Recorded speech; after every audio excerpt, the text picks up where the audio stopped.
example in inventing tomorrow's world. And tomorrow's world, it's part of his job every day. He shared his experience from the stars, from space. Thomas Pesquet, I'm sure you're all very eager to see him. I hope he's here.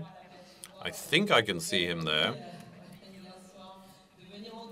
He said he'd come with his outfit and in civilian clothes. I was still very admirative, but he admitted that when he meets the general public, when he's wearing ordinary clothes, people are a bit disappointed. So he's wearing the proper outfit tonight to tell you about his experience.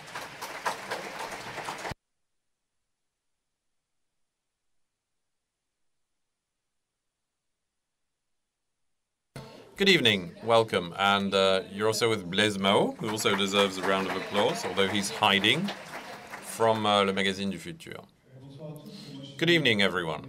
I'm Thomas Pesquet.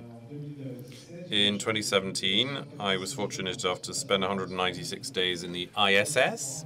It was a childhood dream. People said, so how are you doing? Well, I'm fine. I grew 4 centimeters taller. I've shrunk again. And I lost 7 kilos, and I've gained them again. I came here tonight to tell you a bit about the mission, to tell you that space exploration is important today, but it'll be even more so tomorrow. And I hope I can make you dream with a few beautiful pictures.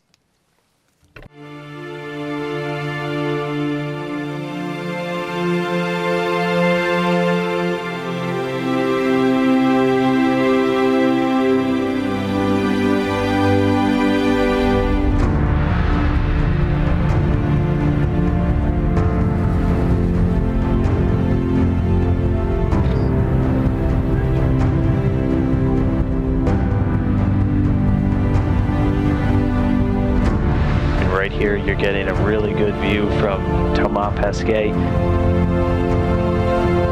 Thomas, at this point you are going to ingress the airlock.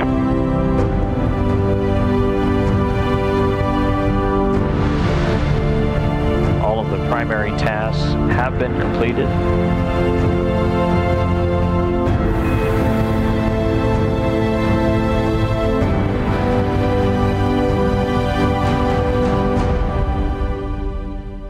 Alors tout ça, c'est des belles images de l'espace. So some beautiful images from space. But going into space is actually really difficult. The adventure started when I was a kid. I had to learn Russian. I had to learn about all the modules of the space station. You need to memorize all of that, a lot of theory. Hundreds of hours of lessons in the classroom. And it's tough, but it's also dangerous. You're risking your life when you go up there. A lot of things can go wrong at takeoff and landing.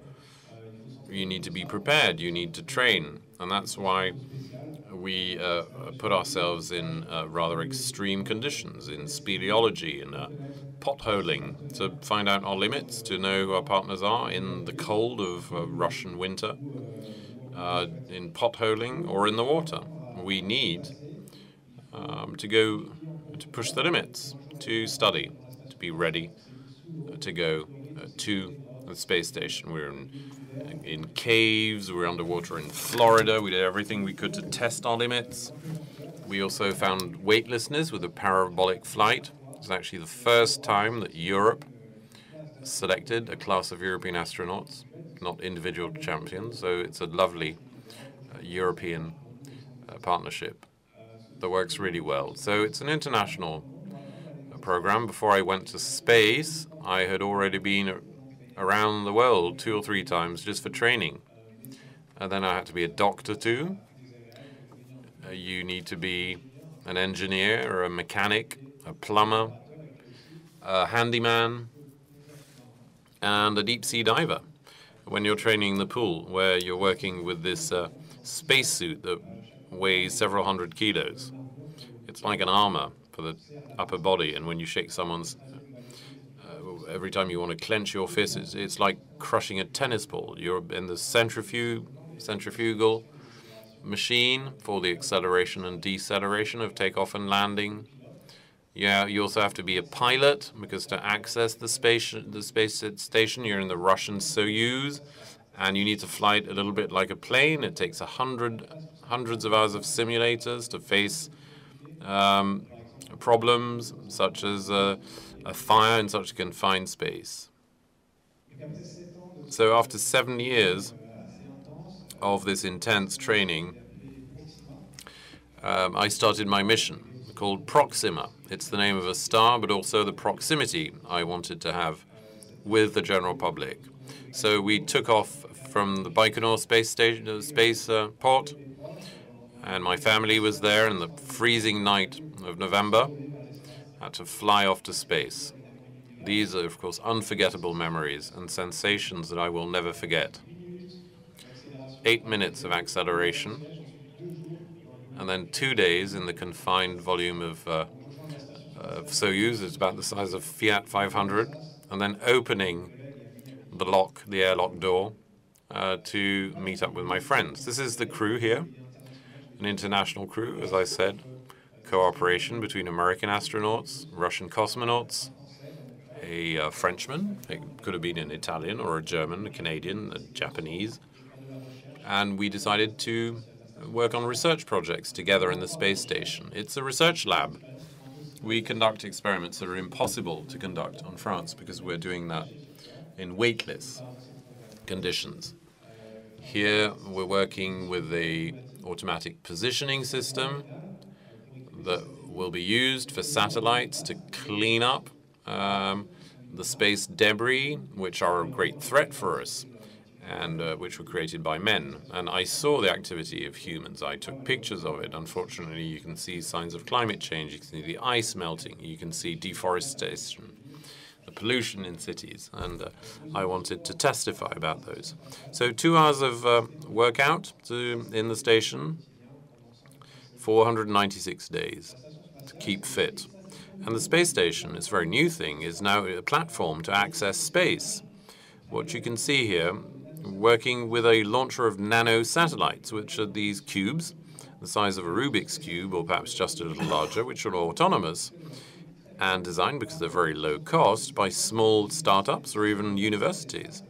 And that gives access to space to people who never have had it. And we hope it will inspire new generations for scientific progress. The space station is where you live. You saw my bedroom, you saw the dining room table, and at night or on Sundays we can do what we want. So I took my saxophone along. I'm really not a very good player, but I thought that in this very cold and scientific world we needed to leave a little space for something else, for literature, music, poetry. But we don't have much free time in the space station, unfortunately. We go back to work very quickly. Here I'm working with a remote rover control system. That is something that one day we'll be using on another planet, meaning that from the space station we conduct research for the Earth, but also exploration. The space station allows us to learn how to live in space, how to embrace this complex environment, to go even further. And it's through what we're doing today in the space station that one day we'll visit Mars. It's the next destination. Everyone's focused on that. We all want to go to Mars, perhaps go back to the moon on the way, but Mars would teach us a lot about life, how life appears, disappears. Could that happen to us too? And these are questions of our place in the universe. So we're only 450 kilometers away from Earth, where the supplies come on automatic cargo holds with an automated arm that's 17 meters long. It's always great fun when we have a cargo ship that comes along. We get oxygen, air, food, clothing, and sometimes a little note from the family or presents. I was on the space station for my birthday, and I got birthday presents on a spaceship, which is pretty cool. But it also brings along new experiments. This is the European module Columbus, physiology experiment, which is going to help us to understand how why muscles atrophy, well, the muscular atrophy. And it might help for people who have muscular dystrophy on Earth. On a 6-month mission, there are thousands of scientists, 200 experiments, 55 European, 17 controlled directly by France, in all fields of science, from biology to materials science. We study the behavior of fluids, not just for visual effects with a capsule. It looks like a giant pill. We study that because it helps to understand how fluids behave, to have better fuel injectors, for instance, that are more environmentally friendly. And by studying fluids, we can understand the ocean, large-scale movements of fluids. Because if you go into space, it's to better understand the Earth and gain ownership. Neurology. An important characteristic in space is that modifications in the brains of the astronauts to adapt to the new environment are unique in adulthood. You cannot recreate them elsewhere. And it's an interesting way to map the brain, how the neurons connect, the brain cells connect. And that might help people with neurological pathologies or people who've had very severe car accidents. Going to space means you can be creative with your food sometimes. Yes, we did play with our food, I must admit. And one of the most magical experiences was going out into the void of space in a spacesuit to make sure everything's perfectly safe, because the environment in space is the most hostile environment you can imagine. Total vacuum, no pressure, no air, no oxygen. The temperature oscillates between minus 100 and plus 150 degrees. Radiation not filtered, 28,000 kilometers per hour. And you're just protected by the spacesuit and also by people in the control center who are there to help us for this extravehicular sortie. So for me, this was an opportunity to understand how complex the space station is, but also how it's a superb achievement. All of the modules are from different countries, French, Americans, Russians, Japanese, Canadians, who never met, who don't even speak the same language. They built modules that are compatible. And notwithstanding all of the difficulties, 450 kilometers away from Earth, it's all working, and I think it's one of the most striking examples of international cooperation. There is no other place on Earth or off Earth where a collaboration and cooperation is so very visible. And when I was standing right on top of it, I felt slightly dizzy. So 6 months, a very intense assignment. And then came the time to go back to Earth. Of course, I was very happy to see my family, but I was sad to leave the team. They're still on the space station. They're coming on Sunday. I'll be there in Cologne when they're going to come and see us. And the most dynamic moment, violent moment, is re-entry into the atmosphere, separation. The capsule burns in space, impact on Earth, and then the rescue teams that come into the Kazakhstan steppe. You don't feel very well. See, I'm being supported there by doctors. We go back to the Astronaut Center in Cologne, and there for a few weeks you have to finish off the mission medically. A lot of physical checkups, biological samples are taken, and to get back to be fit for the next mission.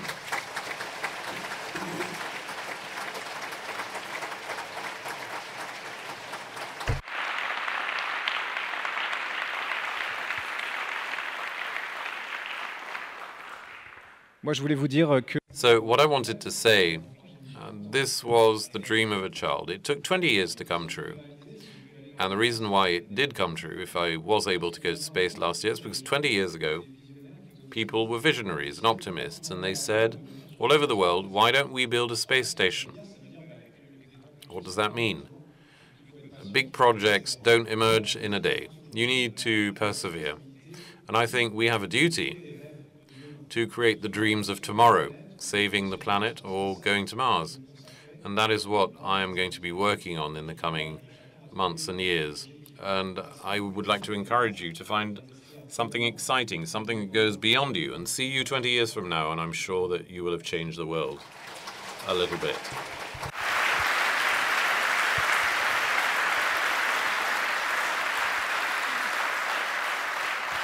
Bonsoir Thomas, merci pour cette présentation riche, très riche en informations, c'était concis et efficace. Il y a un ou deux points quand même où je voudrais qu'on prenne le temps sur lesquels je voudrais qu'on prenne le temps de revenir.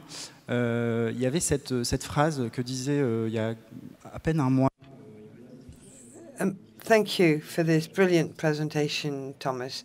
A few months back, the CEO of the European Space Agency said that Thomas Pesquet is not a French astronaut. He is a European astronaut of French nationality. So how do you felt up there? Did you feel French because you're French amongst other nationalities? Do you feel a human, a European, an inhabitant from Earth? Well, it evolves as the mission goes by, but as on the ground, we were recruited as Europeans. We all have a nationality, but it was as European. And that was the first time. At the European Space Agency, I share my office with a German. Our secretary is Italian, our boss is Belgian, and that's a success story. Why? Because space adventures go beyond nations, and we have to work on these in cooperation, and it works. Then from the space station, when you look at the Earth, what strikes you is that you can't see borders. You can't see borders, and I had difficulties taking pictures of certain cities because I had difficulties locating them. You know, when you look up at a map, it's easy because you have a big red line and that's the border and you know where the city is as relative to the border. But when you look at the Earth, there is no longer any big red line. So we are very much aware of how fragile the Earth is, and we are citizens of the Earth. And there is no Brexit in space because the Brits are in the European Space Agency, aren't they? Yes. No space Brexit as yet. When you look at the atmosphere from up there, you realize how thin it is. Don't you think we should send those people who think that climate change is a myth or that the Earth is slightly too flat? Don't you think we should send them up there? Well, that's a very ambitious project. I don't think we have the money for that.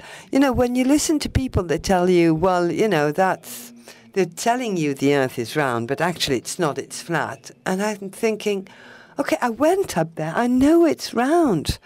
And it's the same thing for climate change. I've seen it. So going to space is going to a school of tolerance. Living with 8 people in a confined environment is the best recipe either to have problems or become wiser. We never had problem. I hope we all became a bit wiser. Yes, we need to send people, to send everyone into space. It's just not possible. That's why I want to share what I experienced. You talked about Mars as a future great objective. We also talked about a base on Moon as a stopover. What's the ambition? Is it a base on Moon, a first man on Mars, and then exoplanets? Well, we have the space station, which is going to keep us busy until 2024, maybe a bit more. But by the mid-2020s, the space station will have will be at the end of its life. Then what we want to do is to go to the Moon, to go to Mars, use local resources to produce fuel, hydrogen, and take time to do research on the long term, 6 months, like we do in the ISS. Mars is the most hospitable planet. It's our sister planet. There are many reasons why we should go. It's not just a craze of a sci-fi fan. And I'm quite convinced that in the 50 years to come, we'll see an international mission to Mars, the objective being to set a base there, use local resources. In on the longer term, exoplanets, some are hospitable. If we find means to have fast propulsion, maybe in a century's time. So in a century, I won't be on the crew, but in 20 years' time, I hope I'll be on the crew. Thank you. Thank you, Thomas.